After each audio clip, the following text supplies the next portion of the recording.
Ladies and gentlemen, I take pride in introducing the greatest show on earth.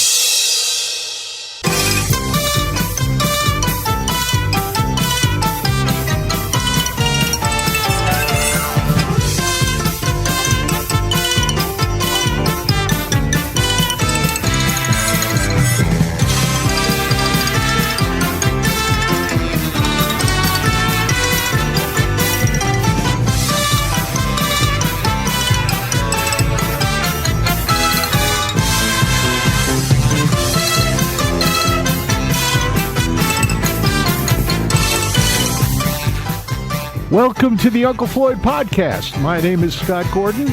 Uncle Floyd Vivino and I join up for this podcast to discuss our time with the Uncle Floyd Show, music, theater, nightclubs, carnivals, circus, amusement parks, burlesque, and all things showbiz from our combined industry experience of over 120 years through the past 7 decades. We also answer questions that are emailed to ufpodcast@sge-inc.com. You will find that address and a link to support this podcast in the episode description. Join Uncle Floyd and me, Scott Gordon, now for this episode of the Uncle Floyd Podcast. All right, here we go with podcast number 27. That's more than half a year. More than half a year. And people are enjoying the podcast. We're getting over 2,000 people a month listening to this podcast. Good. So it seems to be a success, which means we're going to keep doing it and keep annoying you people with it. So how about that, Floyd? It's good news. All right, we got some questions from the people. Our good friend Susie Tannenbaum has a couple of questions. Okay. She wants to know, how did you learn your distinctive style of piano playing? By watching other piano players. All right, so she wanted to know, did you actually take lessons or did you teach yourself? I'm self-taught. She also wants to know about your drawing ability. She's very impressed by your ability to draw things. Was there someone who encouraged you to draw pictures? John Nagy. She says, it looks like you relied on your own imagination and talent. That's true. There's no formal education whatsoever. No, you don't use and education with art doesn't mix. That's because education goes in the head. Art comes from the heart, which is why it's spelled that way. This is from Matthew Vigorita. He says, one of my earliest memories of the Uncle Floyd Show was seeing the inner workings of your piano. Why was the front of it removed? So that people like him could see the inner workings. Also, it was clearer. When it was microphoned up, it had a brighter sound if the front was off. That's right. It wasn't constrained by the wood. Less muffled. Which was very important, especially when you're playing up on those high notes, like you did those little trills up there, which were always very good. That's true, Scott. Lee Shapiro, out in Washington State, wants to know, how or when did the syndicators initially become aware of the Uncle Floyd Show? Too late. Well, I think how they became knowledgeable about it was, I think Ed Kaufman had a bunch to do with that, did he not? Yes, he did. Michael Lepowski says, hey, Floyd, I remember working for New Jersey Network on several of their telethons. He wants to know what your experiences were like doing the telethons with New Jersey Network. Wonderful. It was very interesting. We had to go down to Trenton to do those telethons. We were used to working in Newark. Most of us lived up in this area. And that being northern New Jersey. Northern New Jersey. And we had to go all the way down to Trenton to do the telethons. It was like going to a different world. The building was bigger. The studio we had was actually a converted car dealership. Old Nork Oldsmobile. Which is why we had that big indoor garage. That used to be the mechanics shop. The service base, yeah. Maybe one of these nights I'm going to show you and Wid in the garage at the New Jersey Network studios, where he was trying to repair your car. This is from Phil Scardilli Jr. of Spotswood, New Jersey. He says, do you recall doing your stand-up at the Strand in Lakewood, New Jersey? I believe it was October 27th, 2018. You opened an oldies concert which had the Drifters, the Classics 4, the Brooklyn Bridge, and others. And what do you want to say about that night? Did you have a good time? I always had a good time on stage. How were those other acts? Brooklyn Bridge and Classics They were 4. big stars. How many of the original Drifters were with it in 2018? The lead singer with Under the Boardwalk was one. A couple of the backup guys, I think, were changed by that point. Of all the TV studios we worked in, Floyd, which one was your favorite to work in? Which one were you most relaxed in? Channel 68. The old spooky house on Eagle Rock?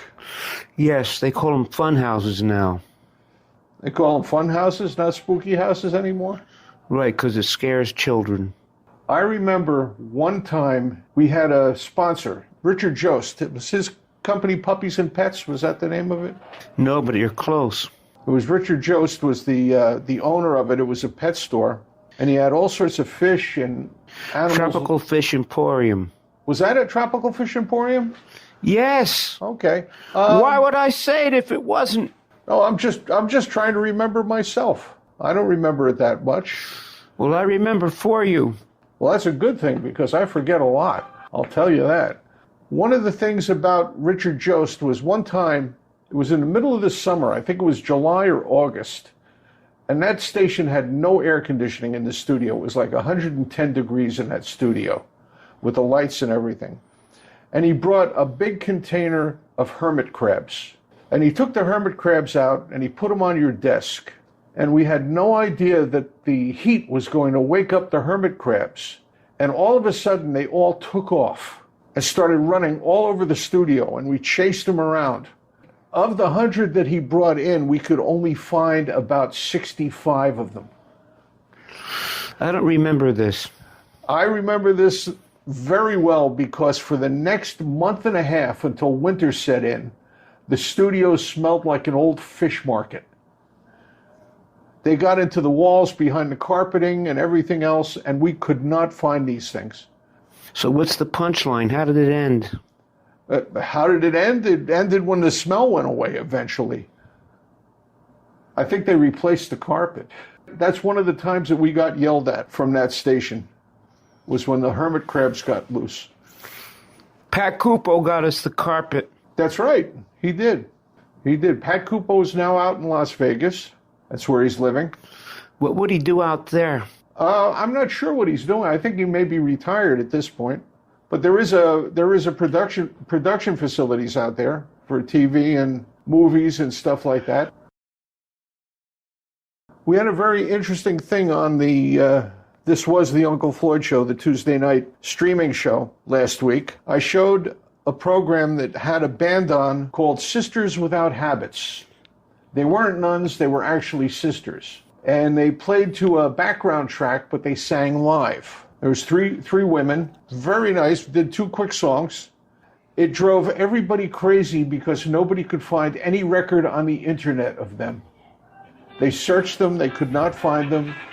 They just have no idea who they are or where they went. But they were a New Jersey act, and they played the lounges in Atlantic City. Just you and me. How you feeling, bud? Good. You feeling good? How are they treating you? You treating you all right? Yeah, the food is improved. What'd they do? Get a new cook? They're giving you real food again? Yes. That's great. All right, so that finishes up podcast number 27. You have anything you want to say to the folks before we go away? Thanks for 57 weeks of this, folks. It's 27 weeks. What did I say? 57. I have ketchup on my mind. That's neither Heinz nor there. Good line, Scott. Once in a while it happens. And we want to remind everybody, if you want to get a question in for Uncle Floyd to answer, all you have to do is email it. Email it to me. It's ufpodcast@sge-inc.com.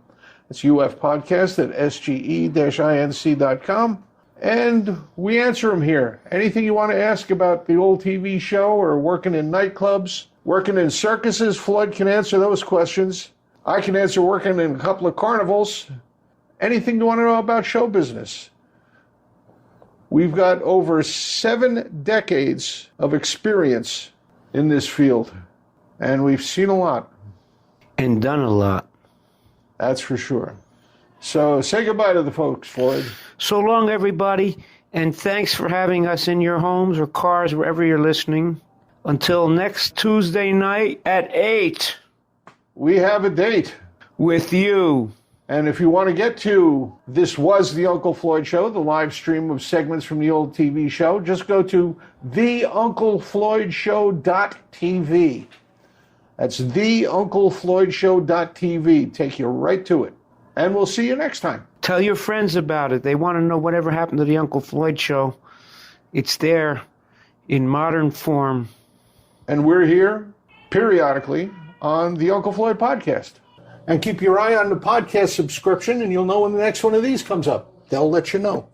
And if you want to tell your friends how to get here, just tell them to go to unclefloyd.podbean.com.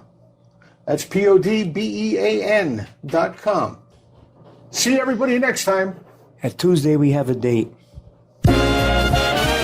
This program was produced in the studios of Scott Gordon Enterprises, Incorporated in Paramus, New Jersey.